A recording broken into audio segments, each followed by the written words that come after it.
students, welcome to Bloomcap. I'm Vibha Chawla, and today I have with me three great experts here who are here to mentor you for your Olympiad exams.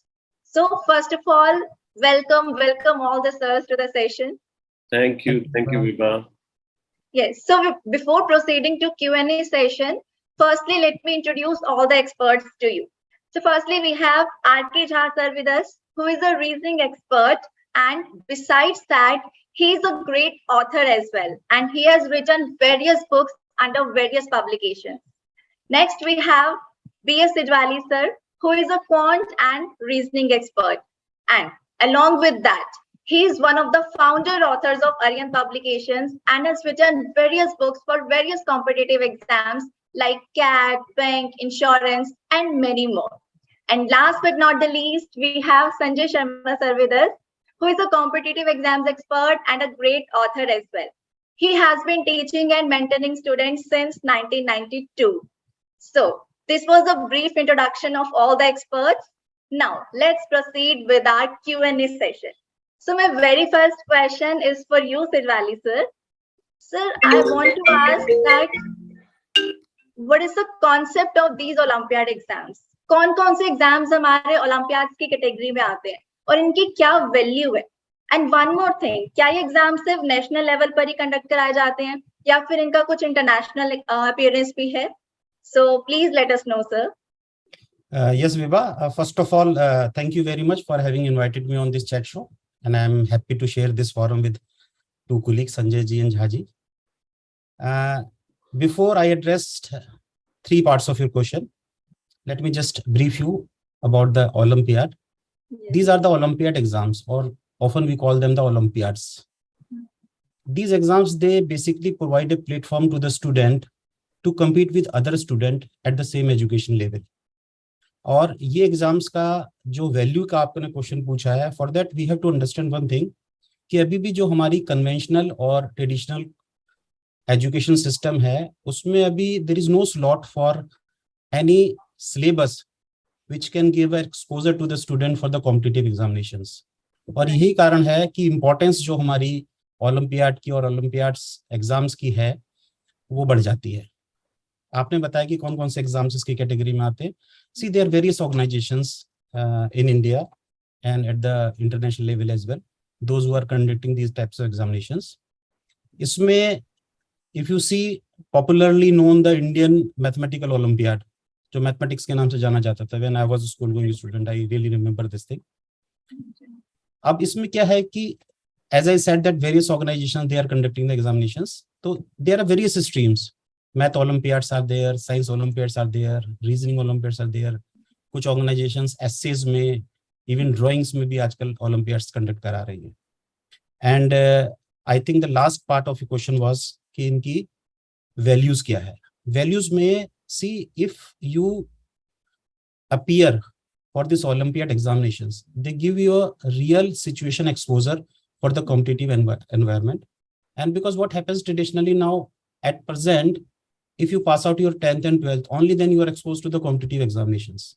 Olympiad में आपको because एक real situation face करनी पड़ती है, तो at the very early stage you can start to get exposed to the real environment so that you have a very good foundation. Yes, right. Very well explained, sir. Sir, my next question is for you, Jha sir. Sir, क्या ये exams government conduct कराती है या कोई private body है जो इन exams को conduct कराती है? Your opinion for Olympiad exams? इसको ज्यादातर प्राइवेट ऑर्गेनाइजेशन ही जो है इसको ऑर्गेनाइज करती है. गवर्नमेंट उसको एक वैल्यू दिए हुए है और इसके डिफरेंट प्लेटफॉर्म है, नेशनल लेवल पर, इंटरनेशनल लेवल पर. और इसको स्टेट में भी बहुत सारे ऑर्गेनाइजेशन है जो इसको कंडक्ट करते हैं, जिसमें 8 टाइप्स के एग्जाम को इसमें कंडक्ट किया जाता है. जैसे अभी सिजवाली सर ने कहा, मैथ्स के ओलंपियाड हैं, साइंस के हैं, जीके जीएस के हैं, रीजनिंग के हैं, ड्राइंग के हैं एंड अदर्स. बहुत सारे चीज अब नए नए इसमें आते जा रहे हैं और जुड़ते जा रहे हैं. और अभी पूरे इंडिया में 33,175 स्कूल इस ओलंपियाड एग्जामिनेशन से जुड़े हुए हैं और 1 करोड़ से ज्यादा बच्चे इसमें इनरोल हुए हैं. तो ये अभी के टाइम के लिए काफी ज्यादा मतलब बहुत पॉपुलर हो रहा है और हर एक पेरेंट्स चाह रहे हैं कि हमारे बच्चे जो है इसमें बेहतर करें और एक कॉम्पिटिटिव को लेकर जो उनका थॉट होना चाहिए, एक कॉम्पिटिटिव होना चाहिए जो आगे जाकर भी बेहतर करें। और ये इंडिया गवर्नमेंट तो या सेंट्रल गवर्नमेंट तो ऑर्गेनाइज नहीं करती है, लेकिन उसके बिहाफ में बहुत सारे एनजीओज हैं जो इसमें पार्टिसिपेट करते हैं। Okay, right. Very well explained, sir. Sir, my next question is for you, Sanjay sir. Sir, students पर ऑलरेडी बहुत ज्यादा लोड होता है स्कूल के सिलेबस को लेकर, लाइक उनका स्कूल करिकुलम में उनके ज्यादा बहुत ज्यादा एक बर्डन क्रिएट करता है। और साथ में अगर ये ओलंपियाड एग्जाम्स भी देंगे तो क्या वो ओवर बर्डन नहीं हो जाएंगे? तो मतलब क्या स्टूडेंट्स को ओलंपियाड्स देने चाहिए? क्या इनकी वैल्यू है अकॉर्डिंग टू यू? विभा, हम ना इस चीज को ऐसे समझ सकते हैं। आपका क्वेश्चन बहुत अच्छा है। आप अगर समझना चाहो इसको, आप जब फॉरेन कंट्रीज में देखते हो तो वहाँ जो प्लेयर्स तैयार किए जाते हैं, एथलीट्स तैयार किए जाते हैं, वो कैसे तैयार किए जाते हैं? वो बहुत छोटी उम्र से ट्रेनिंग में लग जाते हैं, राइट? अनफॉर्चुनेटली हमारे एजुकेशन सिस्टम में जो सिचुएशन है वो थोड़ी सी डिफरेंट है। फर्स्ट क्लास से, यानी जो पहली क्लास बच्चा एंटर कर रहा है, ठीक है, जिसको आप प्री नर्सरी बोलते हो, वहां से लेकर के और 12th क्लास तक उसके पास अपने पोटेंशियल को चेक करने का कोई नेशनल या सिटी लेवल का कंपटीशन नहीं, राइट? तो जब आप बच्चे के कैरियर को देखते हैं, कैरियर का ग्राफ देखते हैं, वो बेचारा 12वीं तक एक मोनोटोनस सी सिनेरियो में पढ़ रहा है, उसको हर साल पेपर देना है, पास होना है, राइट?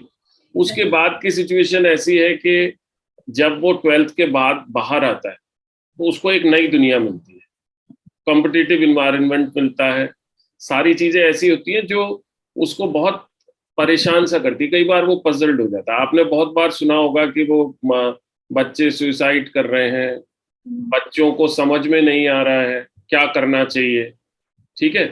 तो उस पर्टिकुलर सिनेरियो को अगर आप कॉम्पिटिटिव सिनेरियो से कनेक्ट करते हैं, मींस बच्चे को अगर छोटे लेवल पे वो कंपटीशन का एक्सपोजर मिलने लगे तो उसकी जो फाउंडेशन है वो बेहतर होगी या खराब होगी? उसको टेंशन लेने की आदत पड़ेगी या नहीं पड़ेगी? उसको कॉम्पिटिटिव इन्वायरमेंट जो शुरुआत से वो देखता आ रहा है उसके लिए वो नया नहीं होगा। तो ये तो मुझे तो लगता है कि it is the only way through which student national level पे, या बहुत सारे स्टूडेंट्स जो बहुत अच्छे होते हैं इंटरनेशनल लेवल पे अपनी जो पोटेंशियल्स हैं उनको चेक करते हैं। आपने देखा होगा जो इंटरनेशनल लेवल पे ओलंपियाड्स में अच्छे रैंक लाते हैं students, most of those students आपके जो 12th के बाद के कंपटीशन है उसमें भी अच्छी रैंक लाते हैं। वो सिर्फ इसीलिए है कि वो शुरुआत से मोल्डिंग ही ऐसी है। आप बच्चे को जब वो रॉ मटेरियल है उस समय अगर अच्छे से चीजों से एक्सपोज करो, ग्रेजुअली एक्सपोज करो, उसके कैलिबर के हिसाब से एक्सपोज करो, तो उसको इस चीज की ग्रेजुअली आदत पड़ जाएगी। उसको नया नहीं लगेगा 12th के बाद कि ये कहाँ आ गया। और उस पर्टिकुलर सिनेरियो में अगर हम या हमारा एजुकेशन सिस्टम वर्क कर रहा है तो ये एक अच्छी बात है। रिसेंटली अगर आप देखोगे in last 2 to 3 years number of Olympiads, number of organisations जो ओलंपियाड्स करा रही हैं ये काफी इंक्रीज कर गया, ठीक है? इवन आज की डेट में जैसे सिजवाली साहब ने भी बोला, आर्ट साइड के जो सब्जेक्ट्स हैं उनके भी ओलंपियाड्स हो रहे हैं। मैं उससे भी आगे जाता हूँ, आज की डेट में 12th के बाद ग्रेजुएशन लेवल पे भी ओलंपियाड्स हैं। इवन स्पेशलाइज्ड स्ट्रीम्स हैं जो अनऑर्थोडॉक्स स्ट्रीम्स हैं, मतलब वो फाइनेंस में भी एक पर्टिकुलर सेक्टर है जिसका ओलंपियाड ले रहे हैं और स्टूडेंट इसको पसंद कर रहे हैं क्योंकि ये एक इस तरीके के एग्जामिनेशन का सिस्टम बन रहा है जहां स्टूडेंट कंपटीशन का प्रेशर लेना सीखता है। तो आप अगर समझें तो ये हमारा जो एजुकेशन सिस्टम है ना, प्राइवेट बॉडीज वास्तव में उस एजुकेशन सिस्टम को बेहतर करने की तरफ जा रही है। स्टूडेंट को सर्टेनली इस तरीके का बर्डन लेना चाहिए। शुरुआत में अगर बर्डन लेने की आदत हो जाएगी तो आगे की चीजें बर्डन नहीं लगेगी। Right right. I hope students को अच्छे से समझ में आ गया होगा कि ओलंपियाड कितने इंपॉर्टेंट है and they should definitely take these exams. Sir, my next question is for you Sijwali sir. Sir, क्या इन ओलंपियाड्स के लिए कुछ स्पेशल सिलेबस होता है? क्या इनका कोई फिक्स सिलेबस होता है? If yes, then how is it different from school syllabus? Please let us know sir. Vibha, अभी क्या है कि जो ओलंपियाड्स हैं they are in existence for the last many years. थोड़ा सा फॉर्मेट चेंज हो गया है, इंफॉर्मेशन टेक्नोलॉजी इतनी आगे बढ़ चुकी है, अब almost all the organisations they are having their websites. Coming back to your question that इसका कोई स्पेसिफाइड सिलेबस होता है? Yes, by and large to a very large extent there is a syllabus, क्योंकि नॉर्मली जो इसकी popularity अभी है वो स्कूल गोइंग स्टूडेंट्स पर है, लाइक मींस 10th तक है, 12th तक भी है, और I agree with mister Sanjay that अभी कुछ ऑर्गेनाइजेशन इसको ग्रेजुएशन लेवल पर भी करा रही है, 12th के बाद करा रही है। ये बिकॉज प्रोग्रेस हो रही है हमारे सिस्टम में। अब क्या है कि because of the availability of the artificial intelligence, you have access to the information technology, and there is a lot of organization. You can visit their websites. You will find then there is a specified syllabus for every type of examination you are taking. Like for example, mathematics, there is a specified syllabus for each level of examinations. क्योंकि इसकी popularity जो भी है वो हमारे school going students में ज्यादा है। अभी सीनियर लेवल पर धीरे धीरे आएगा। अभी इसकी जो पेनिट्रेशन है हमारा वो स्कूल गोइंग स्टूडेंट्स में है। तो yes, to a very large extent, by and large, there is a specified solution. And for that, if you want to have an access to the syllabus, you can visit the respective organization's website and you will find there is a specified syllabus. For example, I give you an example. Say, for example, class 10th, I've been teaching the mathematics. Then you will find the real numbers, permutation combinations. Then you have the binomial equations, this, everything is specified. So for the students, those who are preparing for these examinations, they have a very good visibility and accessibility to the website. They can go to that and they will find that. And इसका जो syllabus है, जो सबसे special बात है, इसके syllabus आपका जो भी इंडियन बोर्ड का हमारा सर्कुलर है, वो है करिकुलम है, चाहे वो सीबीएसई बोर्ड है, एनसीईआरटी बोर्ड है या फिर आपका आईबी बोर्ड है, उससे काफी हद तक ये मैच करता है। Right, means students respective websites पर जाकर स्पेसिफाइड सिलेबस को वहां पर अच्छे से चेक कर सकते हैं। Okay, my next question is for all of you. अगर स्टूडेंट अर्ली एज से ये एग्जाम्स देना स्टार्ट करते हैं, so is it the right step for his और हर फ्यूचर? और आप इसको कैसे कनेक्ट करते हैं जो आफ्टर 12th कॉम्पिटिटिव एग्जाम्स होते हैं, उनका क्या कनेक्शन है अगर स्टूडेंट अर्ली एज से इन एग्जाम्स को देने लग जाएगा? So let's start with you Sijwali sir. देखो, I think part of the question has already been addressed by Sanjay sir. ये जो हमारी अर्ली एज है ना, जिसको हम अर्ली एज बोलते हैं, it is basically formative age और we call it is foundation stage. इसका बहुत बड़ा रोल होता है। स्टूडेंट आगे फर्दर फ्यूचर में किस तरीके से प्रोग्रेस करेगा, कैसे डेवलप करेगा, ये फॉर्मेटिव स्टेज में बहुत इंपॉर्टेंट होता है। हम लोग फॉर एग्जाम्पल कहते हैं that we are burden with the studies, we are burden with our schedule, we are not able to have the time management and all. ये इसलिए हो रहा है क्योंकि हम लोग अर्ली स्टेज में अपने आप को डेवलप नहीं कर पाए। थोड़ा थोड़ा समय के साथ हम लोग चल रहे हैं, एनवायरनमेंट बहुत डिमांडिंग और कॉम्पिटिटिव है, बच्चे को भी उसी हिसाब से अपना पेस में तैयार करना है। तो अर्ली स्टेज में जो तैयार है, मैं तो बिल्कुल इस पक्ष में हूँ और I am in line and stand by the views by Sanjay, mister Sanjay, that at the early stage is a very right stage where you can have a formative stage, and it is very important that here the role of the parents along with the teachers is very important, because parenting जो है उसका बहुत important role है, just to make sure that your child really in the right foundation step। और अगर foundation इसकी step अच्छी होगी ना, वो later stage में problem नहीं आएगी। दूसरी इसमें एक बात और कहना चाहता हूँ, this I am sharing out of my experience। later stage जब आपकी होती है ना, कुछ चीज आपको ना सीखने में दिक्कत होती है, because at the later stage if I want you make you learn something ना, what I have to do, I have to make you unlearn so many things which is the difficult task today. और learning process है ना, वो learning process से मुश्किल होता है, क्योंकि जो आपने लर्न कर लिया जो गलत है उसको निकालना सबसे पहले पड़ेगा। इट इज जस्ट लाइक कि पहले डिस्क को फॉर्मेट करना पड़ेगा ना, वो सबसे इंपॉर्टेंट होता है। तो इसका जो अर्ली एज है, क्वेश्चन अच्छा क्वेश्चन इसलिए है आपका ये, because it is very important to understand the stages, the early stage, and for that I have already mentioned that the role of the parent is very important. So I'm of the view that you have to have a very strong foundation at this formative stage. What about the early stage? Right, बहुत अच्छी बात बोली sir. मैं यहाँ थोड़ा सा interrupt कर दूं विभा, मैं तुम्हें बताऊं कि सिजवाली साहब ये बात इसलिए बोल पा रहे हैं कि इनकी जो बिटिया है, उस बिटिया का अगर आप प्रोफाइल देखो, मैं उससे इतना ज्यादा इम्प्रेस हूँ. मतलब आई डोंट नो कि वो कैसे इतनी सारी चीजें उसने मैनेज की या कैसे करती है पढ़ाई के साथ. बट सर्टेनली मैं सिजवाली साहब से यहाँ पे एक पर्सनल सा थोड़ा सा ऑफ ट्रैक होकर सवाल जरूर पूछूंगा कि सर आपने उसको किस तरीके से गाइड किया चीजों को मैनेज करने के लिए, सो दैट कि वो इतने अच्छे से चीजों को कर पा रही है, नेशनल इंटरनेशनल लेवल पर एक फ्रेम बना चुकी है, इतने अच्छे तरीके से चल रही है. ये थोड़ा सा ऑफ बीट सवाल है, बट सर मुझे लगा कि यहाँ जरूरी है, जिससे कि लोगों को समझ में आएगा. यस संजय जी, देखिए क्या है कि मेरा मानना है, ये भी मैं अपने एक्सपीरियंस से बता रहा हूँ, कि बच्चे के लिए जो पेरेंट्स है ना, वो रोल मॉडल होते हैं. फर्स्ट रोल मॉडल जो है, जो पेरेंट्स मेरी बात को सुन रहे होंगे या देखेंगे, अगर आप इसको सोशल मीडिया पर डालेंगे, तो सबसे पहले तो रोल मॉडल बनना सीखो. जो मैं बच्चों से कह रहा हूँ, सबसे पहले बच्चा जब तक आप में नहीं देखेगा ना, उसमें कॉन्फ्लिक्ट रहेगा कि हमारा जो पेरेंट है वो सही कह रहा है गलत कह रहा है. तो बच्चे के दिमाग में एक तो कॉन्फ्लिक्ट नहीं होना चाहिए. बच्चे को अगर मैं कहता हूँ कि बेटा you have to be hard working student, तो he should whether my father is also hard working और not. Likewise if I ask that my, तो उसका क्या है कि हमारा जो फैमिली का स्ट्रक्चर इस तरीके से रहा है that I have been in my service and I have been writing books. I've been associated indirectly to so many platforms where for some of the platforms I am the motivator speaker. For management course में आपके classes लेता हूँ और अपने faculty में भी लेता हूँ. तो बच्चे ने वो थोड़ा सा एक एजुकेशनल एनवायरनमेंट देखा है. My wife also, she has been teacher for the last many years. So बच्चे ने तो घर में जो एनवायरनमेंट देखा, वो एनवायरनमेंट उसने इम्बाइब कर लिया.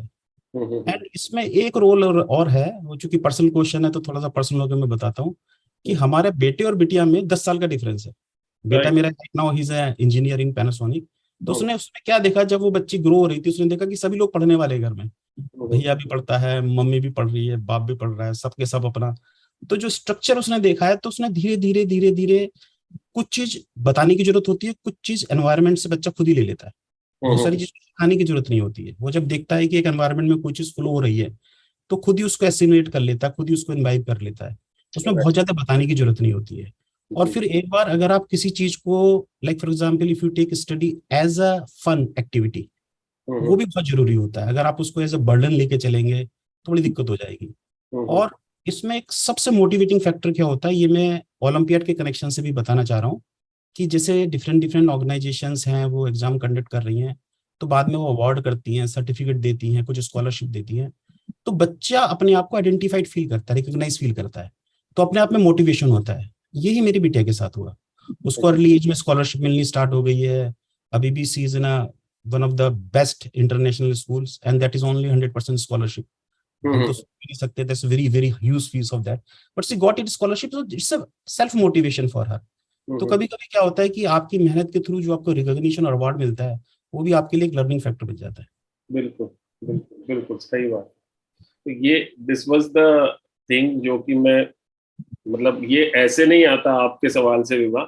मैंने इसीलिए सर से सवाल पूछा क्योंकि मैं लोगों को बताना या दिखाना चाहता था कि जो प्राइस है, जैसे आपने पूछा ना अर्ली एज, तो जो प्राइस है बच्चे को ना, जब अपने उसने मेहनत किया और उसको रिकॉग्नाइज किया गया कहीं, तो वो जो प्राइस है, कई बार एक छोटा सा प्राइस भी बच्चे के कॉन्फिडेंस लेवल और बच्चे के जो मोटिवेशन लेवल्स है, उनको बहुत आगे ले जाता है. छोटी उम्र में अगर उसको प्राइज मिल रहा है, तो ये एक बहुत इंपॉर्टेंट फैक्टर है. मतलब उसको ना एक विनिंग हैबिट डेवलप करना, वो एक जरूरी चीज है बच्चे में. तब वो फाइटर बनता है, तब वो चीजें सोचता है, तब वो सॉल्यूशन सोचता है, प्रॉब्लम देखता है, एनालाइज करता है, सॉल्यूशन सोचता है. And that's what is required. अगर बच्चे को, अगर हमारे एजुकेशन सिस्टम को, अगर हमारी यंगर जनरेशन को आगे ले जाना है ना. क्यों जहां सर, आपका क्या सोचना है? बिल्कुल सही है. पेरेंट्स जो होते हैं वो बच्चों के लिए रोल मॉडल होते हैं. और पेरेंट्स जो भी एक्टिविटी करते हैं वो बच्चे में वो अपने आप वो इनहेरेंट हो जाता है। और बच्चे को चाहिए कि पेरेंटिंग अच्छी, नर्सिंग अगर अच्छी होती है तो ऑटोमेटिक है कि वो बच्चे सेल्फ मोटिवेट हो जाते हैं। और बच्चों को अगर, जैसे ओलंपियाड एक ऐसा प्लेटफॉर्म है कि बच्चों के एजुकेशन पर इसका काफी ज्यादा प्रभाव अभी के समय में पड़ रहा है। और हर एक पेरेंट्स अभी के समय में, आज से 10 साल पीछे चले जाइए, 5 साल पीछे चले जाइए, तो ओलंपियाड को बहुत लोग जानते भी नहीं थे। लेकिन आज स्थिति ये है कि हर एक पेरेंट्स चाहते हैं कि हमारे बच्चे जो है वो ओलंपियाड एग्जाम को वो कंफर्म करें, उसको पास आउट करें, उसमें पार्टिसिपेट करें। अब अमेरिका वगैरह में देखिए जैसे सेट होता है, जैसे अभी सर ने बताया अभी, तो वहां पर क्या है, वो सेट के स्कोर पर उनका जो भविष्य का निर्धारण, फ्यूचर का निर्धारण होता है। फिनलैंड का एजुकेशन सबसे बेहतर माना जाता है। तो हमारे यहाँ भी वैसे तो न्यू एजुकेशन पॉलिसी आ रही है, उसमें बहुत सारी चीजों को बताया जा रहा है। तो ओलंपियाड जो है वो जिस सब्जेक्ट में उसका इंटरेस्ट है, उस सब्जेक्ट में उसका क्या मेंटल लेवल लाकर जाकर होता है, कितना बेहतर वो उसमें थिंकिंग कर पाता है, क्या उसमें और वो नया चीज ला सकता है। तो उसको अगर बच्चे ही, अगर चाइल्डहुड स्टेज से ही अगर उसको नर्सिंग अच्छा अगर मिलते रहता है तो आगे आफ्टर 12th जो है उसके लिए एक अच्छा फ्यूचर प्लानिंग हो जाता है। और उसको भी यह समझ में आ जाता है कि हमको इस क्षेत्र में, इस रीजन में हमको जाना है। तो ये बहुत जरूरी होता है। और जैसे साइंस का है तब बहुत सारा सिलेबस, जैसे एनवायरमेंटल साइंस अभी है, इस पर काफी वर्क हो रहा है। जेनेटिक बायोलॉजी में उस पर काफी चेंज हो रहा है, उसमें बहुत सारा रिसर्च हो रहा है। मिसाइल टेक्नोलॉजी पर हो रहा है, क्योंकि साइंस टेक इतना डेवलप कर रहा है कि हर एक बच्चे हम कुछ ना कुछ इसमें बेहतर करें, उसको सीखें।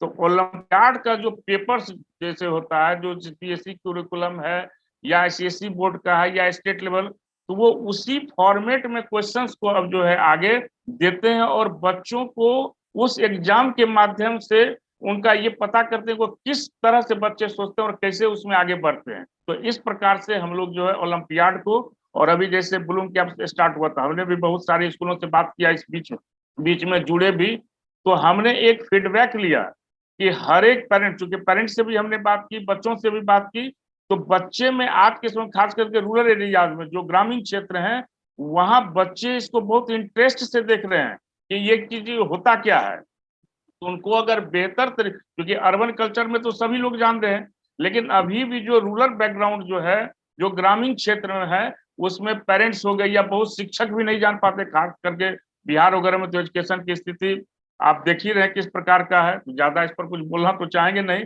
लेकिन हमने जो सर्वे किया है उसमें देखा है कि पेरेंट्स चाहे वो किसी भी बैकग्राउंड का हो, चाहे वो पुअर हो, चाहे अर्बन हो, कुछ भी हो, उनमें भी ये इच्छा होती है कि नहीं, हम अपने बच्चों को बेहतर एजुकेशन दें, और वो भी ओलंपियाड जैसे एग्जामिनेशन में पार्टिसिपेट करके उनको कुछ ना कुछ मिले। इसमें स्कॉलरशिप है ही, कुछ ऑर्गेनाइजेशन इसमें अवार्ड वगैरह भी देते हैं।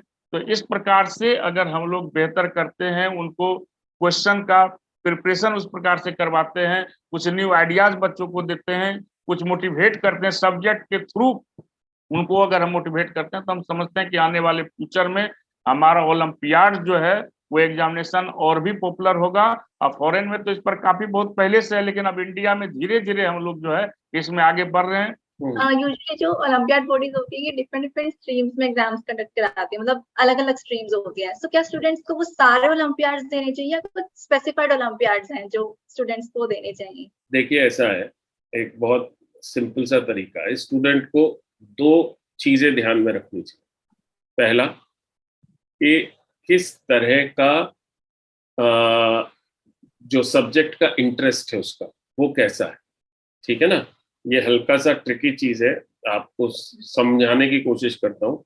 उसका इंटरेस्ट किस तरफ, ठीक, जिस तरफ उसका इंटरेस्ट होगा उस तरफ की तैयारी तो वो अच्छे से कर लेगा। जब मैं छोटा था तब भी मेरे को ऐसा लगता था कि मेरे को ये वाला सब्जेक्ट पढ़ने में इंटरेस्ट ज्यादा आता है, सारा दिन उसी को पढ़ता था, क्योंकि घर वाले तो कहते थे कि पढ़ लो, तो मैं एक ही सब्जेक्ट पढ़ता रहता था। तो उसको ये जज करने के बाद उस पर्टिकुलर सब्जेक्ट में जिसमें इंटरेस्ट ज्यादा है वहां तो अपना पोटेंशियल चेक करना ही है। साथ ही साथ जो सब्जेक्ट वो नॉर्मली वीक छोड़ देता है उसको स्ट्रॉन्ग बनाने में भी ओलंपियाड्स हेल्प करते हैं। तो मैं ये नहीं कहता कि आप सारे स्ट्रीम्स के एग्जाम दें, लेकिन ये आइडेंटिफिकेशन कर लें, और आइडेंटिफिकेशन करने के बाद 1, 2, 3 जितने भी सब्जेक्ट्स में आपको इस तरह की सिचुएशन मिलती है उसके ओलंपियाड्स जरूर, तब आपको रियल में फायदा हो, ठीक है ना। बिकॉज ये एक तरफ आपकी वीकनेस दूर करेंगे, दूसरी तरफ ये आपको अपना जो एक्चुअल पोटेंशियल है उसको जज करने में हेल्प करें, ठीक है। Right. Sir my next question is for you Silwali sir. Sir ये जो एग्जाम्स और ओलंपियाड एग्जाम्स की हमने देखा कि स्कूल सिलेबस से इनका सिलेबस क्वाइट डिफरेंट होता है, तो इनके लिए क्या कुछ स्पेशल प्रिपरेशन स्टूडेंट्स को करनी चाहिए? तो what's your opinion on this? How can they prepare for these exams? Vibha देखिए ऐसा है अगर आप एकेडमिकली अपना सब्जेक्ट्स को सिंसियरली पढ़ रहे हैं तो कोई स्पेशल प्रिपरेशन की जरूरत नहीं है। हाँ, अभी झा साहब ने एक बात कही है कि इसमें एक सब्जेक्ट रीजनिंग का होता है, इसका हम सिलेबस बना तो देते हैं, पर रीजनिंग बेसिकली क्या है कि एक ऐसा सब्जेक्ट है, मैं झा साहब की बात से पूरा सहमत हूं कि इसका पढ़ना और इसमें अच्छा करना और सब्जेक्ट में काफी हद तक एक अच्छा रोल प्ले करता है। वो क्यों करता है? क्योंकि what is reasoning? Reasoning your analytical ability, it enhances your learning skill, it has an impact on your what you call the critical thinking। तो अगर आप देखोगे ना, एक टोटल होलिस्टिक डेवलपमेंट पर्सनालिटी का होता है। ये तो है रीजनिंग की बात। अगर आप अपना एकेडमिक जो सिलेबस है उसको आप सिंसियरली देख रहे हैं, अब जैसे मैंने आपसे कहा कि आज की तारीख में वेबसाइट में एक्सेस करो, तो वेबसाइट में जब आप एक्सेस करोगे तो they have got a sample papers also. तो सैंपल पेपर से आपको एक पैटर्न पता लग जाता है, और काफी हद तक देखोगे वो जो पैटर्न है आपका सिलेबस से काफी हद तक मैच करता है।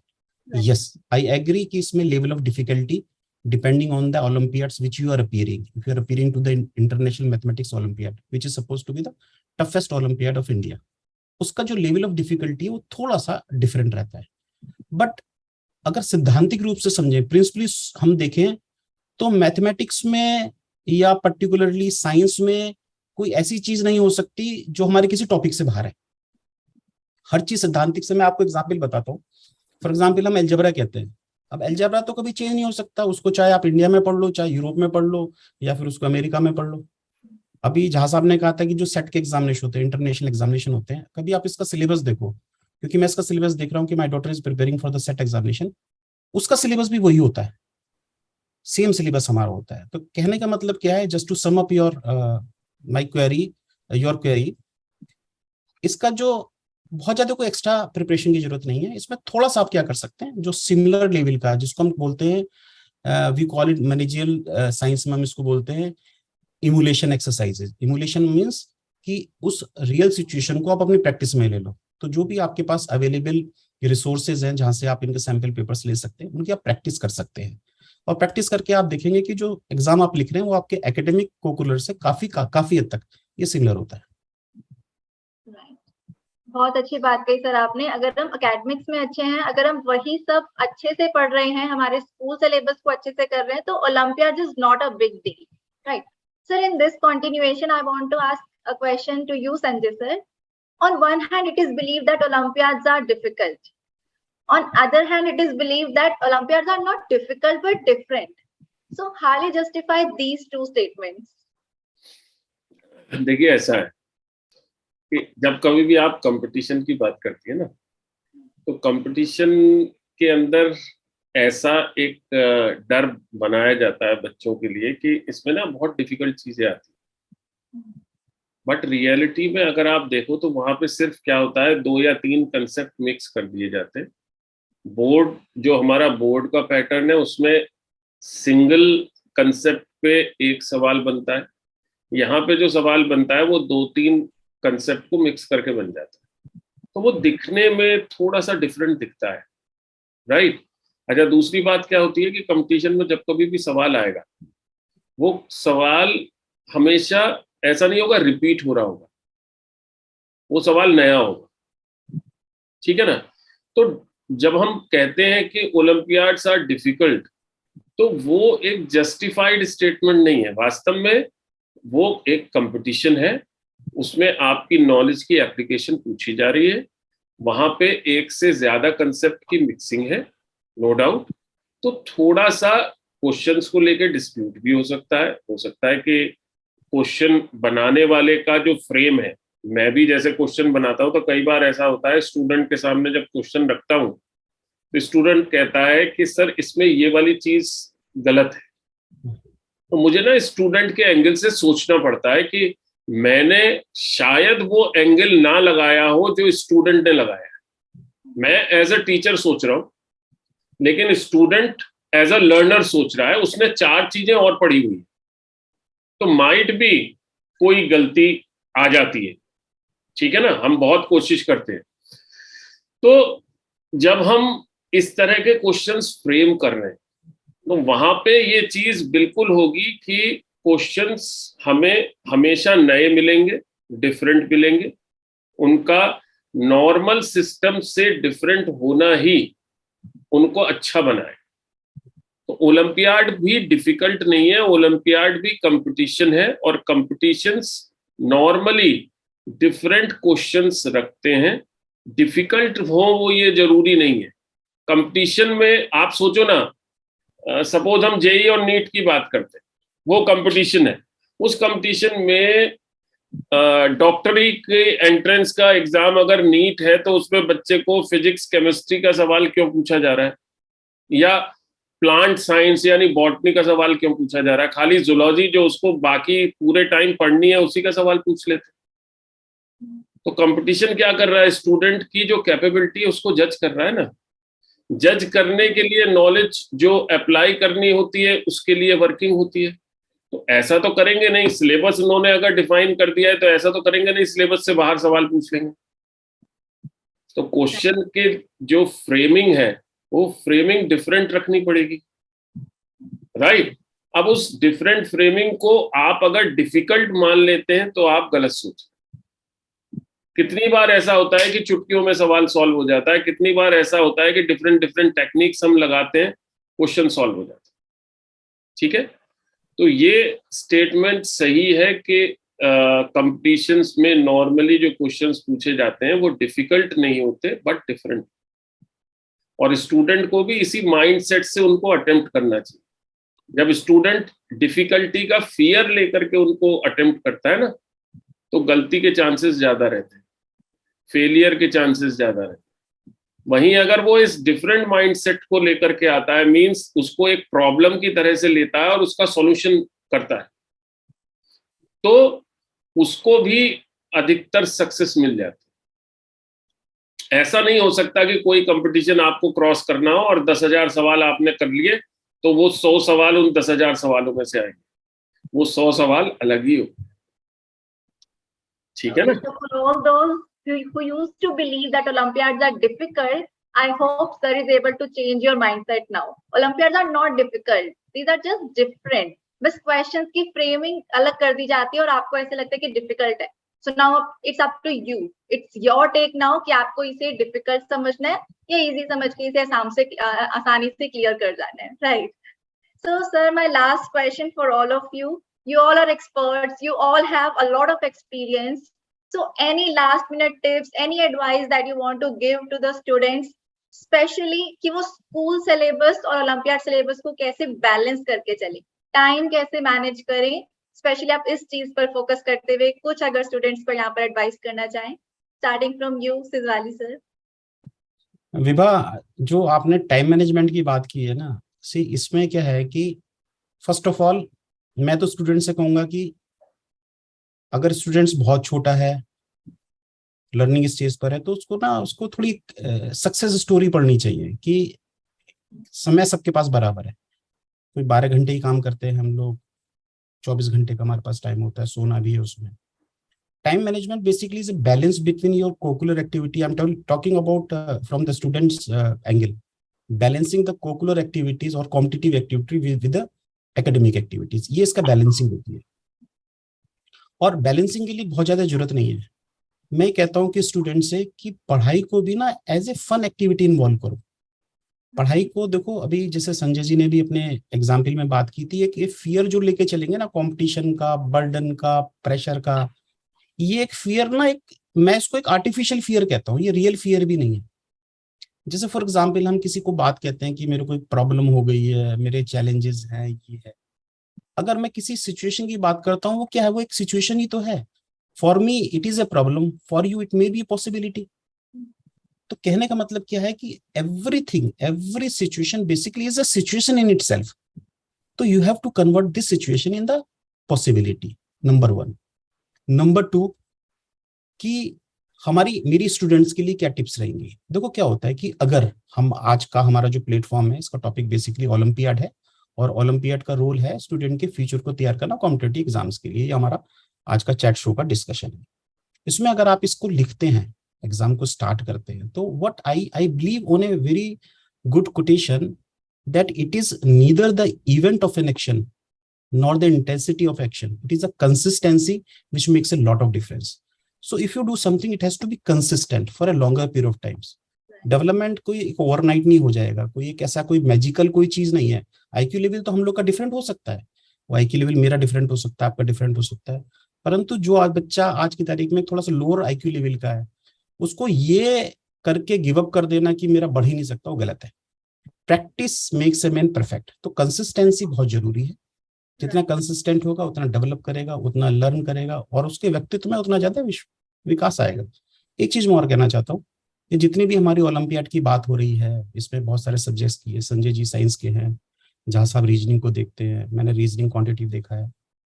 ये जो कॉम्पिटिटिव एग्जामिनेशन का जो एनवायरमेंट है ना, बच्चा इसको अगर फन एक्टिविटी लेगा ना, उससे उसके व्यक्तित्व का ना एक पूरा, जिसे कहना चाहिए, हॉलिस्टिक डेवलपमेंट होगा। ये सिर्फ एक कॉम्पिटिशन के तैयार करने के लिए बात नहीं है, आपकी प्रॉब्लम सॉल्विंग एक्टिविटी भी, एबिलिटी भी बढ़ जाएगी। आप देखोगे धीरे धीरे धीरे धीरे आपके जो सोशल डिसीजन है लाइफ के, वो भी थोड़े शार्पन हो जाएंगे। तो कभी कभी क्या होता है कि हम एक ऑब्जेक्टिव को, एक एक्शन को सिर्फ एक डोमेन में देखते हैं, उसका जो रिजल्ट है देखते हैं कि मुझे पढ़ाई करनी है एग्जाम देने के लिए। तो अगर आप पढ़ाई एग्जाम देने के लिए करेंगे तो आप एग्जाम देने का ही गोल रख पाएंगे। परंतु अगर आप उसे फन एक्टिविटी लेके चलेंगे एजुकेशन को, मैं तो हमेशा जब भी मेरे बच्चों से बात होती है, और कभी भी अगर मैं अपने कुलीग के बच्चों से बात करता हूँ या कुलीग से बात करता हूँ, अपने जूनियर से बात करता हूँ, मैं हमेशा कहता हूँ कि सबसे पहले किसी काम को भी जो आप कर रहे हो, उसको एक बर्डन लेके मत चलो, उसमें इन्वॉल्व हो जाओ। इन्वॉल्व हो जाओगे तो उसमें आपको इंजॉयमेंट आएगा। इंजॉयमेंट अगर आपको आएगा तो आपका कमिटमेंट बढ़ जाएगा, कमिटमेंट बढ़ जाएगा तो सिंसियरिटी बन जाएगी, सिंसियरिटी अगर आपकी बन गई तो आपके लिए वो गोल हो जाएगा। तो कहने का मतलब क्या है कि अगर आप एक पढ़ाई को, और हमारे जो ओलंपियाड आज का सब्जेक्ट है, इसको एक फन एक्टिविटी लेके चलें, इसको एक डेवलपमेंट एक्टिविटी लेके चलें, तो आप देखेंगे कि आप कॉम्पिटिटिव एग्जाम के लिए ही ना सिर्फ तैयार हो रहे हैं, आपके व्यक्तित्व का भी बहुत हद तक विकास हो रहा है। Very well said sir, it all starts from here. यहाँ पर जो है आप उसी की तरह ही एक्ट कर पाओगे, राइट? राइट। तो हमें एग्जाम को बिल्कुल भी ऐसे प्रेशर लेकर नहीं हमें जाना है, हमें उसे बिल्कुल एक फन एक्टिविटी, कि हम एक फन एक्टिविटी करने जा रहे हैं, and that's how you will see you are able to do very good in your exam. So what's your opinion on this, Jha sir? Tijwali sir ने बहुत अच्छी बात कही, जो फन एक्टिविटी के साथ अगर प्रिपरेशन करते हैं तो कभी भी प्रॉब्लम्स नहीं होंगे। और टाइम मैनेजमेंट के लिए 3 फैक्टर सबसे इम्पोर्टेंट है। पहला है कि जिस एग्जाम को दे रहे हैं, जिस सब्जेक्ट को दे रहे हैं, उसमें आपका कॉन्सेप्ट क्लियर होना चाहिए कि क्वेश्चंस जो आपको पूछे जा रहे हैं ओलंपियाड में, उस क्वेश्चंस के स्ट्रक्चर किस प्रकार के होते हैं। जैसे संजय सर ने भी कहा कि 2-3 सब्जेक्ट को या 2-3 चैप्टर्स को मिलाकर या 2-3 चीजों को मिलाकर तब क्वेश्चंस को ओलंपियाड जैसे एग्जामिनेशन में पूछे जाते हैं। तो अगर मेरा कॉन्सेप्ट अगर सही है तो डेफिनेट है कि उससे हमारी एक्यूरेसी आएगी, और जब एक्यूरेसी आएगी तो हमारा स्पीड भी होगा। तो जब स्पीड होगा तो ऑटोमेटिक है कि वो टाइम मैनेजमेंट मेरा हो जाएगा। अब डिपेंड करता है कि हम इसको स्टार्ट कैसे करें। तो इसको स्टार्ट करने के लिए जैसे सर ने भी कहा कि इसमें सबसे जरूरी है कि आप उसको एंजॉय कीजिए, और यह सोच के पढ़िए कि हमको एग्जाम नहीं देना है, हमको इसको करना है। अगर आप यह सोच के इसको करते हैं कि नहीं हमको ओलंपियाड निकालना ही निकालना, चाहे जैसे भी निकले, तो फिर आपको कभी भी बर्डन आपको दिखाई नहीं देगा। और सेल्फ कॉन्फिडेंस जो है वो बच्चों में सबसे जरूरी है, और उसके लिए पेरेंट्स को चाहिए कि अपने बच्चों को हमेशा मोटिवेट करें।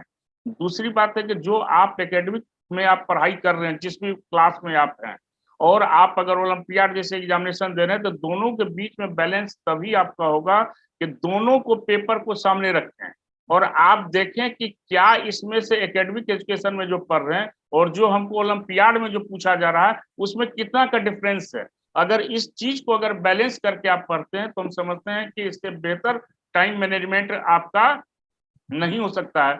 तो बच्चों को ये कहा जाए, पेरेंट्स को सबसे पहले ध्यान देना, और पेरेंट्स को सबसे बड़ी जिम्मेदारी ये होनी चाहिए कि बच्चों को हमेशा उनको आगे बढ़ने के लिए मोटिवेट करते रहें। बहुत पेरेंट्स अपने बच्चों को कोई प्रॉब्लम्स दिए बनाने के लिए, नहीं बना पा रहे हैं तो उनको डांटे जा रहे हैं, किए जा रहे हैं। अब उसकी जितनी उनकी क्षमता है, जितनी एबिलिटी, उतना ही वो पढ़ेंगे। तो उनको प्रेशर देने से कोई फायदा होने वाला है नहीं। तो उसको प्रेशर नहीं देते हुए अगर उनको बीच बीच में कुछ नई चीज उनको बताते जाए। हम मैथ्स में बहुत सारे, जैसे सिजवाली सर ने क्वांट के भी एक्सपर्ट हैं, अब क्वांट में बहुत सारे हैं, मल्टीप्लिकेशन के रूल्स हैं या एडिशंस के रूल्स हैं या डिविजन के, तो थोड़ा फनी स्टाइल में अगर उनको बताया जाए तो बच्चों को निश्चित तौर पर जो है उनको प्रिपरेशन करने में, टाइम मैनेजमेंट करने में बहुत ही सहूलियत होगी। तो कंसेप्ट होगी आपका एक्यूरेसी और स्पीड, और इसके लिए यह भी जरूरी है कि आप अपने आप को सकारात्मक रखिए, पॉजिटिविटी आप में होनी चाहिए। पॉजिटिविटी जैसे ही आप में आएगी कि आप में पावर आएगा, और पावर जब आएगा आप में, अगर आप में क्षमता आ जाएगी तो निश्चित तौर पर जो है आप में पेशेंस भी आएगा। और जब पेशेंस आ गया तो कभी आप एग्जामिनेशन से घबरा नहीं सकते हैं, उकता नहीं सकते आप। पेशेंस जो है कॉम्पिटिटिव बच्चों के लिए हो, चाहे वो छोटे बच्चे हो चाहे बड़े बच्चे हो, पेशेंस जो है वो सबसे इंपॉर्टेंट है।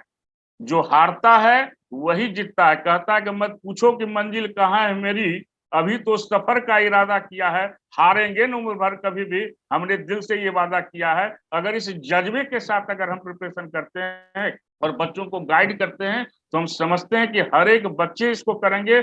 और हम लोगों का संजय सर से पिछली मीटिंग में भी मुलाकात हुई थी, तो हमने यही कहा कि हम लोगों को ये मिशन लेके चलना है कि ब्लूम कैप के माध्यम से हम इतने बेहतर तरीके से पूरे इंडिया में, हर घर में, हर स्कूल में हम लोग अलग जगह, और कितना बेहतर हम लोग इसको रिप्रेजेंट करके बच्चों को मोटिवेट करके बताएं कि ताकि हम ज्यादा से ज्यादा बच्चों को अपने साथ जोड़कर हम लोग देख सके। सिजवाली जैसे सर बहुत एक्सपीरियंस्ड हैं, क्योंकि आज पहली मुलाकात है तो सबसे पहले हम उनको नमस्कार करना चाहेंगे। हमसे सीनियर होंगे सर, और बहुत अच्छा लगा सिजवाली सर से मिलकर, बहुत अच्छा मेरे को, और बहुत कुछ आपसे सीखने का भी हमको मौका मिला, बहुत नई नई बातें भी हमने सीखी। तो हम लोग का यह एक परिवार है, और दीपेश जैन सर से चूंकि पहले बहुत अच्छा रिलेशन रहा, आज भी है, तो इसमें हम लोगों का आपका कंट्रीब्यूशन बहुत होना चाहिए, और हम लोग का जहां तक सहयोग होगा करेंगे। तो इसमें इतना ही हम कहना चाहेंगे, फिर आगे देखते हैं कि इसमें क्या और हम लोग बेहतर कर सकते हैं।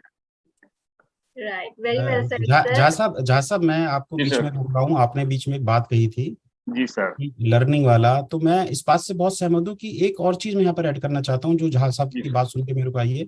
बच्चों में ना अपने आप में एक कैरेक्टर होता है, जो कैरेक्टर को मैं बोलता हूँ स्टूडेंट का कैरेक्टर, वो हमेशा जिंदा रखना चाहिए। क्योंकि अभी जैसे झा साहब ने कहा कि बहुत सीखने को मिला है, तो ये तो उन्होंने कह दिया, इनका बहुत बड़प्पन है कि मुझे भी बहुत कुछ सीखने को मिला आज इंटरेक्टिव शो से। क्योंकि आप पता नहीं कहाँ से, आपको सोर्स की चिंता मत करो किससे सीख रहे हो, आप अपने ऑफिस में चपरासी से भी सीख सकते हो। तो मैं, आप जो बच्चे सुन रहे हैं इसको या जो देखेंगे या और भी मेरी ऑडियंस होंगी, चैट शो अगर इस सोशल मीडिया में जाएगा, मैं कहता हूँ कि अपने अंदर ना एक स्टूडेंट, विद्यार्थी जिंदा रखो हमेशा। वो विद्यार्थी अगर जिंदा रहेगा ना, जहां आप जाओगे, आप रास्ते में जा रहे हो, आप कहीं भी जा रहे हो, पता नहीं आप कितनी चीज सीख जाओगे। वो कभी भी, जब आपने मान लिया ना कि मेरा पढ़ाई खत्म हो गई, वो आपका डाउनफॉल हो गया, वो मत कभी होने देना। मुझे याद है कि अभी मैं पढ़ रहा था कि अल्बर्ट आइंस्टीन से किसी ने पूछा था कि वो बैठे थे कहीं पर कि सर आप इतने विद्वान हैं और आपने तो इतना बड़ा पढ़ लिया है, तो वो समुद्र के पास बैठे थे। उसने कहा मैं तो यहाँ पर एक अभी बूंद के बराबर हूँ, छोटा सा, हम just a drop of the ocean. अभी तो पूरा विज्ञान, पूरा ज्ञान पड़ा है, तो हम लोग तो हैं क्या अभी। तो सभी लोगों से मैं कहता हूँ कि अपने अंदर का विद्यार्थी जो है ना वो जिंदा रखो, लोगों से मिलो, लोगों का बेस्ट देखो। अब अगर मैं आज जहाँ साहब से बात कर रहा हूँ, संजय जी हैं, इवन विभा भी, जस्ट लाइक माई डॉटर, ये हैं, तो हम लोग ना अगर अपना विद्यार्थी जिंदा रखेंगे ना, तो हम अपने व्यक्तित्व में बहुत विकास कर सकते हैं, हम लोग बहुत सीख सकते हैं। और कभी ये मत सोचना कि मैंने पढ़ लिया है, वो जिसे कहते हैं ना कि सर्वज्ञ अपना होना, what you call that, omniscient, there is a word called omnipotent, omniscient, omnipresent। हाँ, omniscient is a person who says that मैं सर्वज्ञ हूँ। वो आदमी का सबसे बड़ा भ्रम होता है, नहीं सीखता भी। तो बहुत ही हम लोग जितना बढ़ेगा लाइफ के इस पड़ाव पर भी हम सोचते हैं कि काफी कुछ नहीं सीखा। तो मैं तो ये कहना चाहता हूँ, एक मैसेज देना चाहता हूँ कि जो सबसे इंपॉर्टेंट है, अपने अंदर का जो विद्यार्थी स्टूडेंट ना, उसको हमेशा जिंदा रखना। आपकी सक्सेस मिल जाए उसके बाद भी जिंदा रखना। पता नहीं कितनी आपके व्यक्तित्व में विकास करते, कितना आपको आकार दे, कितना आपको आयाम दे। Right. Learning is an बहुत ongoing अच्छा सर आपके process. It's an ongoing process. Learning should never stop. So one should never stop learning. आप learning की कोई एज नहीं होती है, आप कभी भी किसी भी लाइफ के स्टेज पर किसी से भी कुछ भी सीख सकते हैं। एक छोटा सा बच्चा भी आपको कई बार इतनी बड़ी चीज सिखा देता है that you had no clue about. Right. So learning is an ongoing process. And sir, lastly, Sanjay sir, आप कुछ कहना चाहेंगे? आपकी कोई टिप्स, any advice? हाँ, नहीं मैं मतलब जो बातें हो रही थी बहुत ध्यान से मैं सुन रहा था। और लर्निंग की जहाँ तक बात है ना, मैं आपको बताऊं कि ये जरूरी नहीं है कि पर्सन ही कुछ लर्निंग दे। Right. मैं अगर अपने टाइम मैनेजमेंट की बात करता हूं तो मेरे पिताजी की टेबल पे एक तख्ती लगी रहती थी, उसमें उसमें एक कोटेशन छोटी सी लिखी रहती थी, manage your time as you manage your money. तो मैं अब उनके जाने के बाद उस पर्टिकुलर कोटेशन को हमेशा दिमाग में रखता हूँ कि हाँ, टाइम मैनेजमेंट तो ऐसे ही हो सकता है। मतलब वो जो कनेक्टिविटी उसके अंदर लिखी हुई थी, रियलिटी में हम कई बार उस कनेक्टिविटी को भूल जाते हैं। तो इवन जो निर्जीव नॉन लिविंग चीजें हैं ना, उनसे भी हम लर्निंग अगर चाहें, हम अपने चारों तरफ देखें, बहुत सारी चीजें ऐसी चल रही होती हैं। और आज की डेट में तो नॉलेज इस तरह से आ रही है ना, सोशल मीडिया, ये वो, जहां आंख खोल के देखो, जहां घूम के देखो, नॉलेज ही नॉलेज। बहुत सारी चीजें ऐसी जो हम जानते ही नहीं। और संजय जी, आपने सॉरी बीच में मैं आपको रोक रहा हूँ, आपने बहुत बढ़िया बात कही कि सीखने के लिए कोई एक आदमी से नहीं, किसी पर्टिकुलर सोर्स जो है इम्पोर्टेंट नहीं है, कहीं से भी आप सीख सकते हैं। जी, मैं अपने घर में मैंने अपनी बिटिया से भी बहुत कुछ सीखा, जबकि बहुत छोटी है वो भी। वो इसलिए जस्ट क्योंकि कभी कभी एक बार उसने मुझसे कहा था कि पापा मुझे आप अपना स्टूडेंट बना लो, क्योंकि उसने मुझे देखा है बच्चों को पढ़ाते हुए, बच्चों को गाइड करते हुए। तो मैंने कहा बेटा तू मुझे अपना स्टूडेंट बना ले। क्योंकि क्या होता है कि सोर्स इंपॉर्टेंट नहीं है। अगर आप सोर्स देखोगे, ये तो मुझसे छोटा है, मैं से कैसे सीख सकता हूँ, आदमी का सबसे बड़ा भ्रम है कि आपको सीखने की एबिलिटी होनी चाहिए। सिखाने वाले तो बहुत कुछ है। आप देखो पूरा एनवायरनमेंट आपका लेसन से भरा पड़ा है। आप कोई लेसन कहीं से देख लें। आपके टाइम मैनेजमेंट की बात है, मैं टाइम मैनेजमेंट को देखता हूँ, मैंने अपनी बच्चों से काफी सीखता हूँ, मैं अपनी वाइफ से काफी सीखता हूँ। हो सकता है वो भी मुझसे सीख रहे होंगे तो अच्छी बात है, वरना उनका नुकसान है। बहुत सारा चीज फैमिली में हिडन होता है।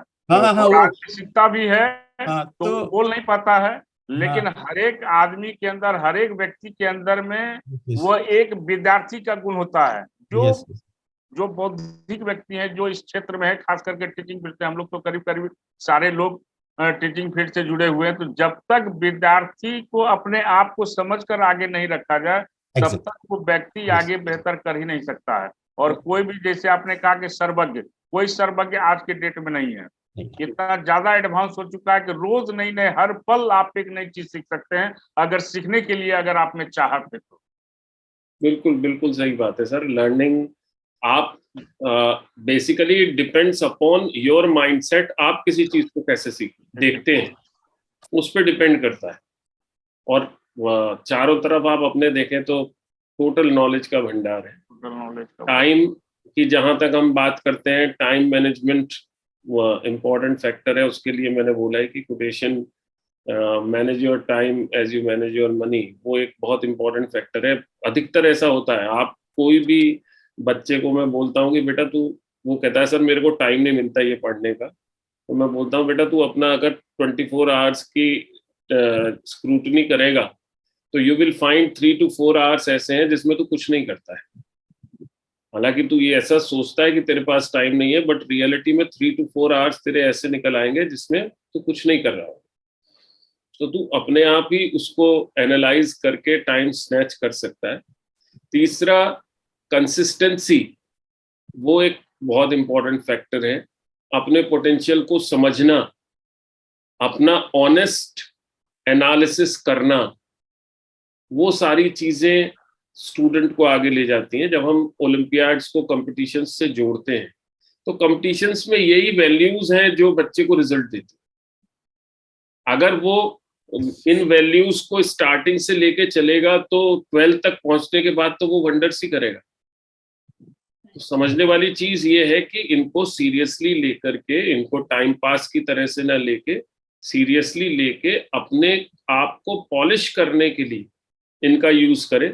जो हमारे एजुकेशन सिस्टम में लैकिंग है, उस लैकिंग को खत्म करने के लिए यूज करें, अपने पोटेंशियल को जज करने के लिए यूज करें, अपनी मोल्डिंग के लिए यूज करें, राइट। तो उसका जो आगे का जो कैरियर पाथ है ना, वो कैरियर पाथ अपने आप बहुत अच्छा हो जाए, राइट। संजय जी, आप जैसे अब हमारा टॉपिक लर्निंग का है, देखो क्या होता है कि कभी कभी ना हम लोग ये सब अपनी लाइफ में we come across a situation जो कि हम सोचते हैं चैलेंजिंग है। अभी तो हम एक वक्ता के रूप में, एक शिक्षक के रूप में बातें कर रहे हैं, परंतु प्रॉब्लम क्या होती है कि हर एक आदमी की जिंदगी में एक ना एक सिचुएशन ऐसी होती है जब आदमी का एक फियर हो जाता है, या आपको कहना चाहिए कि थोड़ा सा लो फील करता है। तो अब मैं आता हूँ लर्निंग वाली बात पे। तो कभी कभी क्या होता है ना, कोई भी, जैसे आपने कहा कि कोटेशन आपके फादर की लिखी हुई थी, manage your time as you manage your money. तो वो क्या होता है ना, कभी कभी कोई चीज इंस्पिरेशन हो जाती है। मैं आपको एक एग्जांपल बताता हूँ, बहुत ही लाइव, अभी रिसेंटली है। मेरे को कोई टास्क था, एक मेरा कोई ऑर्गेनाइजेशनल टास्क था, उसमें मुझको थोड़ा प्रॉब्लम हो रही थी, and I had a fear of getting rejected for that. मेरा कुछ था गेटिंग रिजेक्टेड फॉर दैट। तो फियर इसलिए था क्योंकि मैंने कहा नहीं यार, it's not a question of कि मेरे को इससे कोई अवार्ड मिलेगा। मैंने कहा रिजेक्शन का जो फियर होता है ना, तो मैंने देखा था एक जगह ना कोटेशन लिखी थी, उसमें लिखा था कि I will win, I will never lose. The quotation was I will never lose, either I will win और आई विल लर्न। तो आपकी फियर जो होंगी ना, उसमें से भी आपको लर्न मिल जाती है। तो कहने का मतलब है कि आपका वो जो है ना, कि आप सीख तो कहीं भी सकते हो। और मैं क्या समझता हूँ कि आदमी के जो फेलियर्स होते हैं ना, वो भी आदमी के बहुत बड़े शिक्षक होते हैं, बहुत बड़ा ज्ञान सबसे बड़े शिक्षक वही होते हैं सर। आपका जो है ना, उनसे आप सीखें। तो ये छोटी छोटी चीज होती है जो आप में बहुत कुछ सिखाती हैं। बिल्कुल बिल्कुल तो बिल्कुल। ये मेरे ख्याल से आप देखें इसको, if you want to conclude it. हाँ ये जी, लेंथ। हाँ जी। All right, so it was a really, really wonderful session. Thank you all the sirs for your precious time. And personally, it was an inspirational session for me as well. I learned a lot of things from you all today. And thank you so much, Sanjay sir, for having me in this conversation. Otherwise, I would have missed a lot of things, really. So thank you so much once again for being in the session. Now I think I should wind up this session here. So I hope students सभी को ये session बहुत beneficial लगा होगा। आपने बहुत सारी चीजें आज सीखी होंगी और काफी सारे डाउट्स आपके क्लियर हो गए होंगे hopefully. Now will meet in the next session with another interesting topic with another great expert. So till then, as I always say, keep learning, keep sharing.